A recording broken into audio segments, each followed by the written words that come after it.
What's up, everybody, and welcome to the Early Edge. Happy Monday to all of you. Hopefully, most of you or some of you are home, away from work, just kind of chilling out, watching the Early Edge. We appreciate you very much. You might have watched us on Saturday. We had a Saturday show. Check out the top there, Saturday edition. You'll be seeing more of that. Mackenzie Brooks was hosting and an analyst on that one. She went 1-1 overall. We had a winning record, but, we're closer to even when we count up the juice. 5-4-1 on Saturday. But listen, Tom Casale has been red hot on this show. He's been red hot on SportsLine as well. And it's fitting that Tom Casale went 2-0 yet again, because we've got a new member of, not SportsLine, he's been on SportsLine, but of the Early Edge. He's going to be talking some NASCAR. Let's bring in the stars of the show. We've got the regular crew here. Actually, we got Griffin Carroll on a Monday, which is a treat. We've got Buckets, of course. We got Mike McClure, but Phil Bobbitt. What's really cool, Phil, before I bring you in here, NASCAR normally on a Sunday. We had an Xfinity Series, I believe, on a Saturday that got rained out. Both of these things get rained out. We have multiple NASCAR races today, and then we have you on the show today. Perfect storm. Talk to us. Hey, thank you for being here. Talk to us about how long you've been with SportsLine, how you've been doing so far. Hey, good morning, fellas. Happy to be here. I've been with SportsLine for 2 years now. Really excited. Like you said, perfect storm. We've got a double header today in Daytona. The Xfinity race actually just got moved. I just got the alert to 9 p.m. tonight. And we've got the Daytona 500 at 4 p.m. So a full day of racing. It's going to be awesome. And I'm ready to give out some picks. I absolutely love that. Otherwise known as @SpeedwaySteve2, correct? Because I know I follow you on Twitter. So anybody who's not already following Phil, check out his Twitter handle right under his name right there, SpeedwaySteve2. By the way, just to be clear, the Xfinity Series, so we have the Daytona 500 at 4 o'clock, and the Xfinity Series is going to be after the Daytona 500. Correct. Yeah, it just got moved from 11 a.m. to 9 p.m. I guess there's still a little bit of rain in the area. You can't take a risk on this kind of track with any sort of moisture. So good call by NASCAR there. Absolutely love it. And I love the fact that we'll have NASCAR bets into the evening and NASCAR DFS. I already have NASCAR lineups filled out for that Saturday edition of it. So I'm going to be sweating NASCAR tonight and today. That's pretty cool. Buckets, you got a smile on your face. I actually kind of want to start with you. Actually, you know what? Buckets, give me a second. Mike, I got to give you a shout out. First of all, Griffin, thank you for being here on a Monday. I know you're not normally here on a Monday, but all you golf fans in the chat that are SportsLine members, I didn't hit it outright, but you would have seen that Mike McClure hit Hideki Matsuyama. Mike, if you could remind me of the number at the Genesis Invitational. It would be 90-1 if you got it early. 80-1 is more of the consensus number across the market. But yep, it was 90-1 up on SportsLine. Mike, modest as always, didn't even flash a smile or a flex on that 80 or 90-1. I'd be smiling and gloating, but you know what? That's something Mike McClure does on a fairly routine basis. Again, if you're a SportsLine member, he mentioned Matsuyama on one of the Early Edge shows. I think it was Wednesday. I'm trying to remember, but either way, if you're a SportsLine member, you would have had that pick to place. All right, Buckets. We've got soccer. We've got NCAA. We've got college basketball picks. We've got NASCAR picks. We've got a lot of picks on this show. This isn't as sleepy as a Monday as people think, but you have some soccer picks. Buckets, how are you? Let's hear the picks.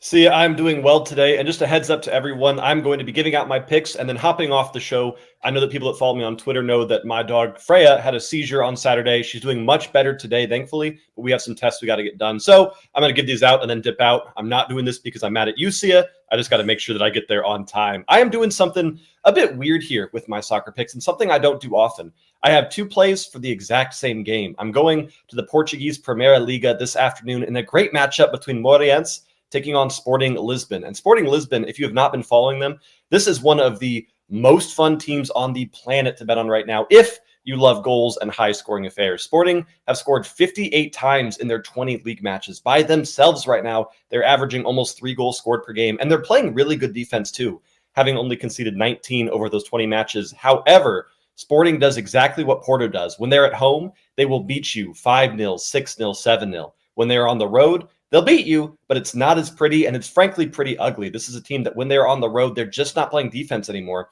And we've seen that because in league matches, in their last 4 league matches, they have conceded 8 times when playing on the road. Again, they're winning 3-2, 4-2, whatever it may be, but they're not playing defense. I'm taking both teams to score at plus 100 here because this Moreirense team is in good form. They're a good attacking team, and this is a team that will give Sporting trouble at home. And then for my second bet on the exact same game, I'm taking Victor Gyökeres anytime goal scorer at -110. Victor Gyökeres has been the heart and soul of this team with 16 goals and 6 assists over his 19 matches played so far. And more importantly, not only is he scoring, but he's on the transfer block right now. There's a bunch of clubs that really want him. And when you have that much value as a player, you want to keep scoring because every goal he scores right now, that's an extra $1 million on the contract. Boom, boom, boom. Expect him to have a big game this afternoon. Absolutely love it. Love the boom, boom, boom, by the way. Speaking of booms, we got Danny Brasco in the chat, which I absolutely love. Everybody kind of complimenting him for his fight night picks. Love to see that. And by the way, if you wanted to bet UFC, if you wanted to take Danny's picks, or if you wanted to take Buckets picks, well, where can you bet them? I know, new BetMGM customers can sign up today and get $150 in bonus bets. Just place your first wager of at least $5, and you'll receive $150 instantly in bonus bets, regardless of your wager's outcome. With bonus code EDGE150, that's EDGE150. Still holding on to some Jamie Foxx stories for you. That'll be early edge after dark. Not that there's anything salacious about them. He's just such a good dude. I got to share these stories, Buckets. But Buckets, I know you got to get out of here, right? You got to take care of Frey. A lot of love for Frey in the chat. A lot of good cheer, goodwill, good wishes for Frey in the chat. I know you appreciate that. I certainly appreciate everybody with their positivity in the chat each and every day. Buckets, any final words before we let you go today? Best wishes to Frey, obviously. Thank you, Sia. Thank you to the chat. Thank you to everyone on social media. There's been a ton of support and love for Freya, which means a lot to me and, of course, means a lot to her. So I will keep everyone posted, but I'm going to make sure she's okay, and I'll see you guys tomorrow. All right. Buckets is out of here. And ladies and gentlemen, we're going to go to a break. And after that, we're going to hear from Phil. We're going to hear from Mike McClure. We're going to hear about NASCAR. Stay tuned. Much more to come right after this message from our partners. The madness doesn't just happen. Y'all get ready! And although it's marked on our calendars each year, it's built by moments of mayhem before. And the crowd goes crazy! And it begins to bubble long before it bursts. Sure, madness and March may go hand in hand, but it starts right here. And we're back. And you know what's interesting about betting NASCAR? It's just like golf. I mean, I think golf has come along a little faster than NASCAR betting, if you will, in terms of it being popular. But one thing people find out about golf bets early in the process is, oh my gosh, there's so much to bet. We don't just have to bet a 90-1 outright that Mike McClure hits every other day. We can bet a matchup. We can bet a round matchup. We can bet a top 20. We can bet a top 40. We can bet a 3-ball. There's so much you can do. And I think, Mike McClure, people are a little unaware that, well, I don't have to bet a winner. I can bet, for example, a winning manufacturer. I can bet a Toyota, for example. Talk to us about your pick for the Daytona 500.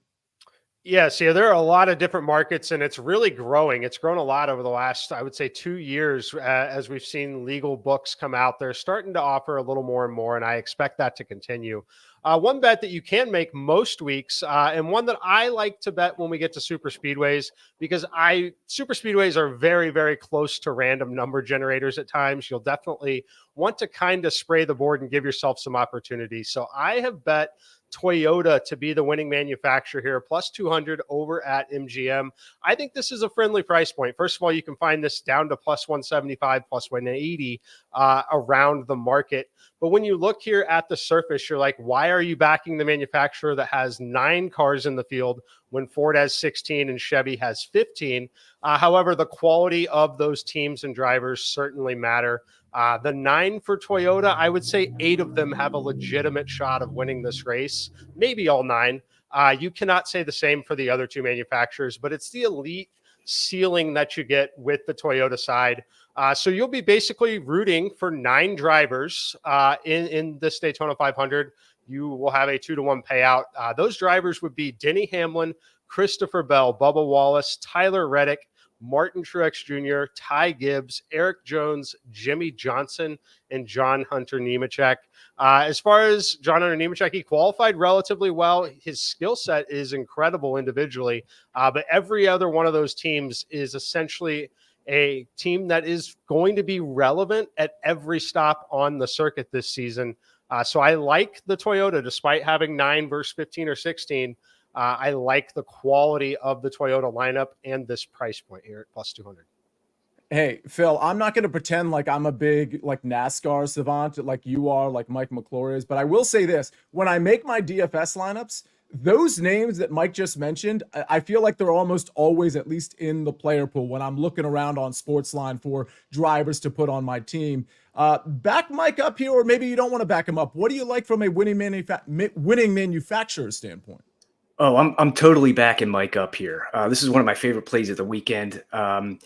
We were initially worried about Toyota's new body style in 2024. It's brand new this year, and they were really, really slow during the single lap qualifying on Wednesday night. The race trim, though, was a whole different story. During the blue-green vacation duels, Toyota won both of them. Tyler Reddick won. Christopher Bell won.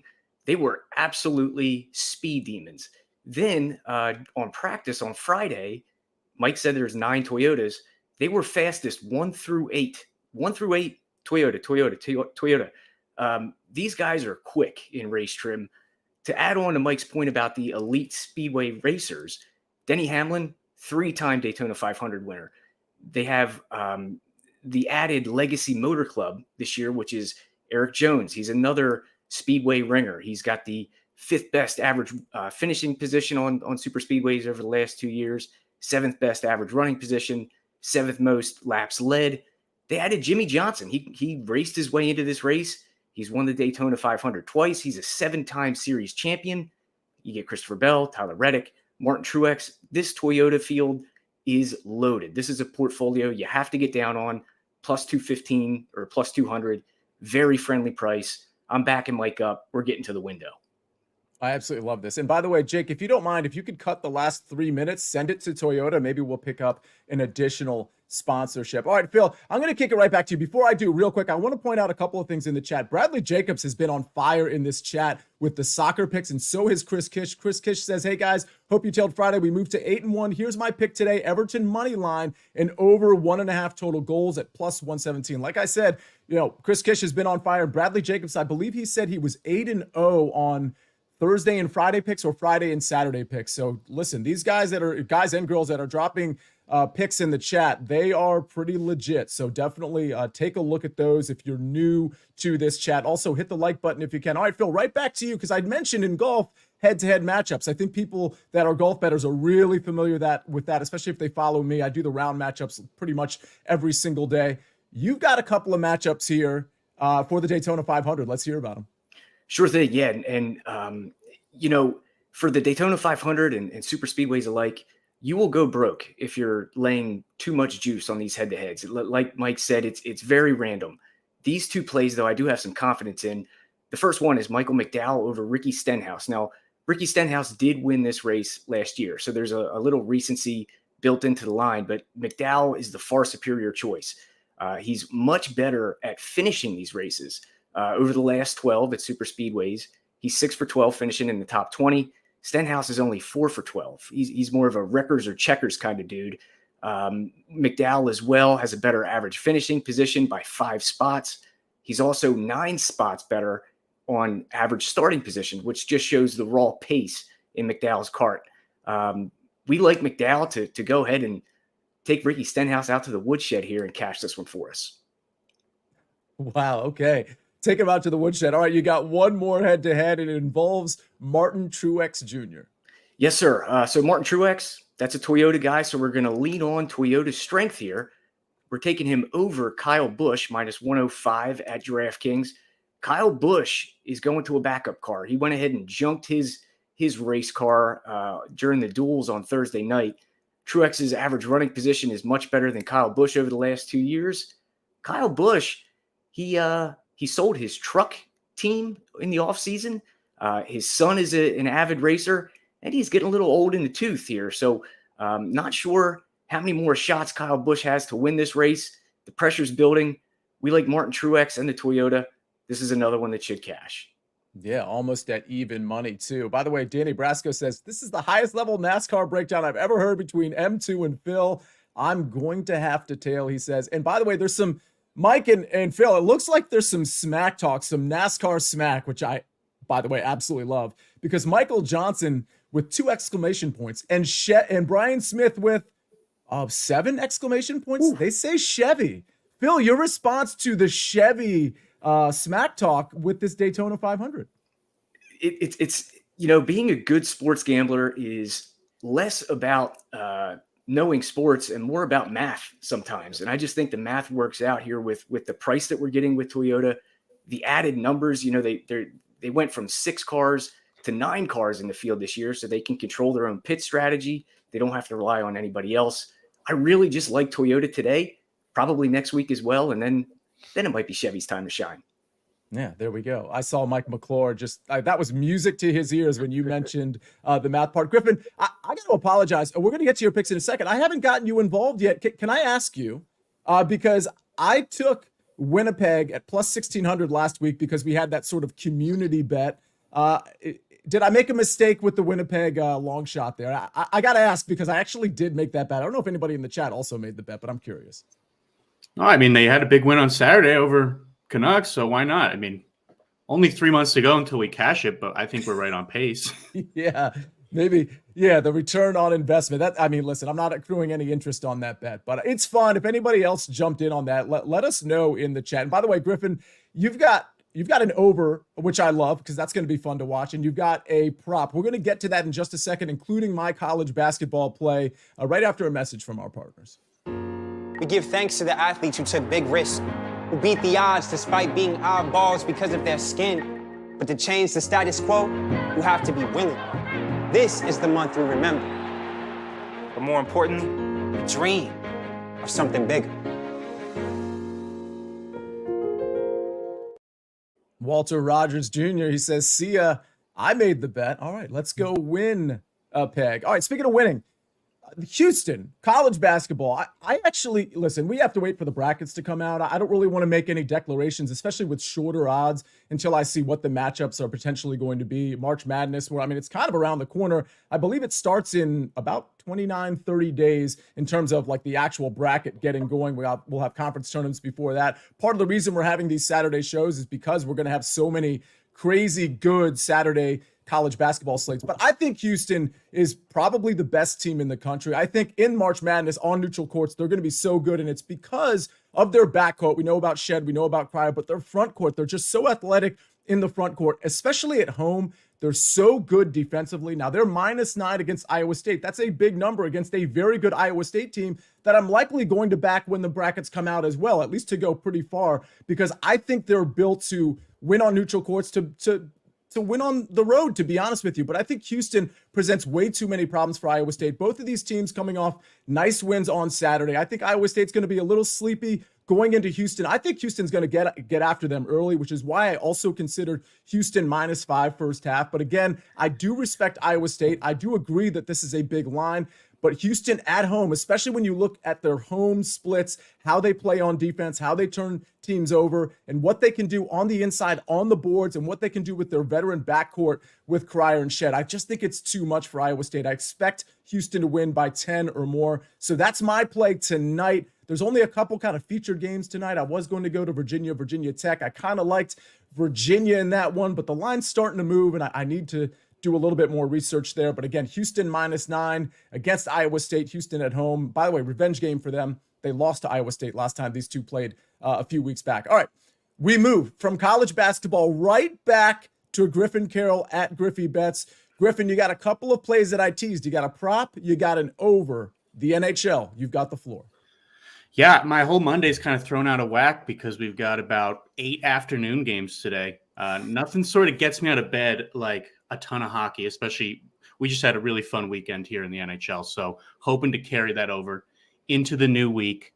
The first play today, I put in last night, Connor McDavid over 1.5 points at even money. Very surprised at this price because last night I wrote down Edmonton 5+ goals. And so when I write that down, I just think a natural pivot. I might still do the team total, but I have a hard time seeing McDavid not be involved. Couple of reasons. First of all, Edmonton just has Arizona's number. They've scored 5+ in 5 of the last 6. Coyotes just played last night against Colorado. Crazy back and forth. If anyone was on Colorado there, that was a little sweaty. But now they got to go and play Edmonton at 4 o'clock today. That's a very quick turnaround. Love the Oilers here because Arizona is the most penalized team in the NHL. And that is just not – you do not want to be in the penalty box against a team like the Oilers. 4th best power play over the last month. We've got an unproven goalie making his first start today. for Arizona. I just think the Oilers are going to dismantle them today. So love Connor McDavid. He's going to get a power play point too. He's got 10 points in his last 3, by the way. I feel like I didn't even mention any stats. Other play, Detroit, Seattle, over 6. I went for the flat 6. I thought about just doing Seattle's team total. I thought about moving it up to 6.5 at plus money. I'm just going to risk the push here. The Kraken love is pretty simple. They're averaging 3.6 goals per game at home over the last 45 days. Alex Lyons in net for Detroit, who's allowed 17 goals in his last 4 games. But I'm seeing enough on Detroit to just go with the over, and that's mostly built on the power play. The Red Wings power plays come alive. 3rd best power play rate last month, which aligns nicely with the Kraken 9th worst penalty kill. Patrick Kane's been a big reason why Detroit's scoring so much on the power play. I might sprinkle on his power play point later. Thought I'd toss that out there. But just knowing that they're probably going to score in the power play, I'll go with the 6. These teams have met 5 times. It's hit 6 all 5 times. The 2 most recent both ended with 9. Hit 6 all 5 times. The 2 most recent. Did you say 9? Yep. Both 5-4. Seattle wins. Wow. Yeah.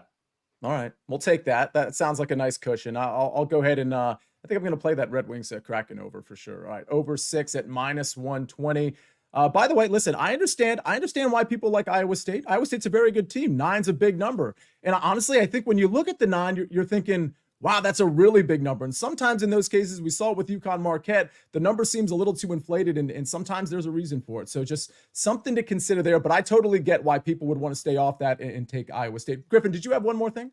Yeah, I'm just listening to myself in my head, what I just said. For my Alex Lyon note on Detroit, I'm not sure if I said 17 goals in last 4 starts. That's what I meant. If I said last 3, that was a mistake. It's last 4, but still very good. All right. And Big Cheesy in the chat. What's up, Big Cheesy? And Eric David says, as a lifelong New York Jets fan, Winnipeg is the only Jets team I'd risk any money on.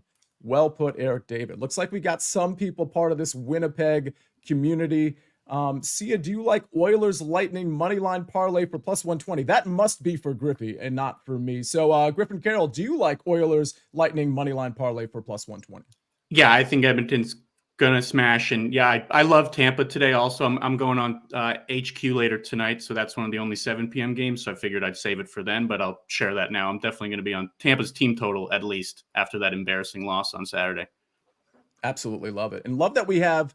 Okay, this is a very special day. Before we put up the recap screen, we've got the Daytona 500 on Monday afternoon. We've got a NASCAR race after that at 9 o'clock Eastern Standard Time. Again, on a Monday. We have afternoon hockey. We have some big ticket NCAA games. So if you walked into this Monday thinking, geez, there's no NBA, NFL's over, I'm not exactly sure what's going to be going on here. Well, we just told you here at the Early Edge. And we have some soccer too. Let's bring up the recap screen and talk about all of the bets here. Buckets, Mornsey, Sporting Lisbon, both teams to score, +100, and Guayacurus, I think I messed both of those names up. ATGS -110. I've got Houston -9 at -110. Yes, I understand it's a big line. Houston is legit. Daytona 500, winning manufacturer for Mike McClure, Toyota at +200, and that is backed up by our very own Phil Bobbitt, Speedway Steve 2. Follow him on Twitter. He likes Toyota +200, and he also likes McDowell over Stenhouse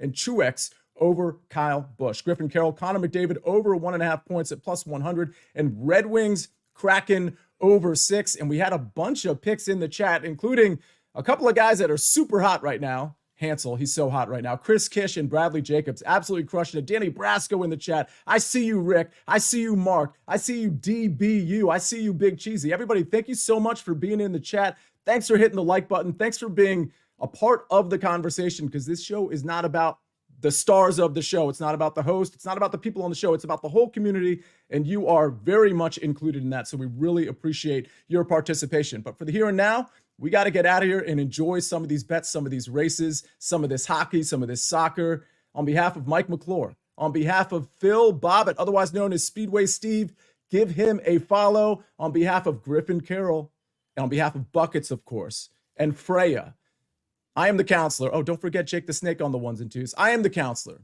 This is the Early Edge. Have a happy Monday, everybody. We rest our case.